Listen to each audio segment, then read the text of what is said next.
Hi friends, నేను మీ chicken shop రెడ్డిని. డాకు మహారాజ్ బాబీ దర్శకత్వంలో బాలయ్య బాబు గారు నటించిన మూవీ డాకు మహారాజ్ బాగుంది. బాగుంది అంటే మనకు యూట్యూబ్లో పర్వాలేదు, బాగుంది, చాలా బాగుంది, బ్లాక్ బస్టర్ ఈ 4 దాంట్లో ఏదో టిక్ కొట్టమంటారు కదా.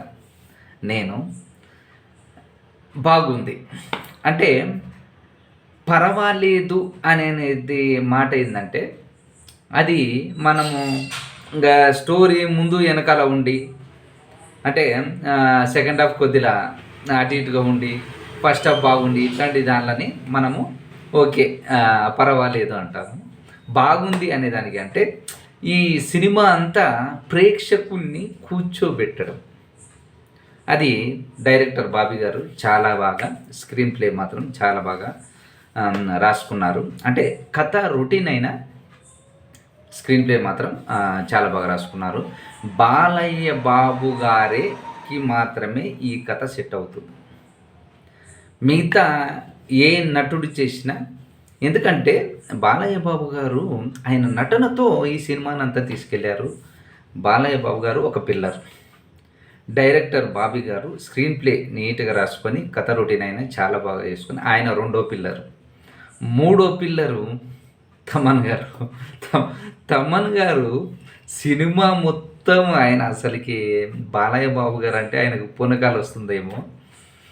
సినిమా మొత్తము ప్రేక్షకుడు అభిమాని అరిచే లోపలనే ఈయన ఆ సౌండ్తోనే కొట్టేస్తుంటాడు. అంటే మాకు అరిసే ఛాన్స్ ఇవ్వడు ఆయన. అట్లా థియేటర్లో ఆ మోత మోగిపోతూ ఉంటుంది. సాంగ్స్ 2 ఉన్నాయి. ఒకటి ఆ పాప దగ్గర ఉన్న సాంగ్స్, ఇంకొకటి ఊర్వశి. అది చాలా బాగుంది అసలుకి. ఆ సెట్టింగు, ఆ డ్యాన్సు, సాంగు అసలు నాకు చాలా బాగా నచ్చింది. అంటే ఫోటోగ్రఫీ కానీ అవి కానీ ఆ సాంగ్స్ చేస్తుంటే చాలా బ్యాక్గ్రౌండ్ సూపర్గా నచ్చింది. కాస్ట్యూమ్స్ అవి ఇవి ఓకే, సాంగ్స్ ఓకే చాలా బాగున్నాయి. ఇంకా ఫోటోగ్రఫీ కూడా చాలా బాగుంది. నెక్స్ట్ ఆర్టిస్టులు చాలా బాగా చేశారు. చాలామంది ఉన్నారు, ఎవరికి వాళ్ళు ఎరగదీశారు ఈ సినిమాలో. ఓకే, సినిమా అంతా కూడా బాగుంది. అంటే కొత్తగా సంక్రాంతి బరిలో 3 సినిమాలకైతే గేమ్ చేంజర్ పర్వాలేదు, డాకు మహారాజ్ బాగుంది. ఈరోజు అది నెక్స్ట్ వీడియో పెడతాను మీకు. సంక్రాంతికి వస్తున్నామని సినిమా, అది హిట్ అని చెప్తున్నారు. అంటే మొదటగా అదే నిలుస్తుందని నేను అనుకుంటాను. చూడలేదు, చూసిన తర్వాత నేను చెప్తాను. ఓకే, ఈ సినిమా అయితే మాత్రం బాగుంది. అభిమానిని థియేటర్ల నుంచి ఎటు డిసప్పాయింట్ అవ్వకుండా కూర్చోబెట్టారు బాబీ గారు. మీకు 100కి 100 మార్క్స్ అండి. ఎందుకంటే స్క్రీన్ ప్లే కూడా ఎక్కడ మిస్ అవ్వాల.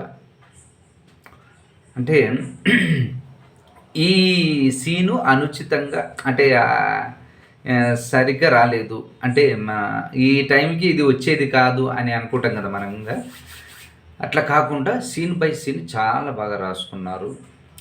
చెప్తున్నాను కదా, కథ మాత్రం రొటీనే. మనం జైలర్ సినిమాని, కిక్ 2ని అంటే అంటే మిగతా అనుకుంటున్నారు ఇక్కడ అభిమానులు.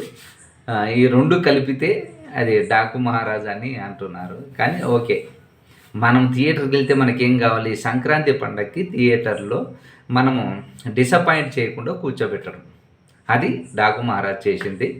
ఓకే, సినిమా బాగుంది. ఓకే, నా రేటింగ్ మాత్రం 3 అబ్బా, అవుట్ ఆఫ్ 5కి 3. ఓకే, మరో మూవీ రివ్యూలో మళ్ళీ కలుసుకుందాం. Okay, bye.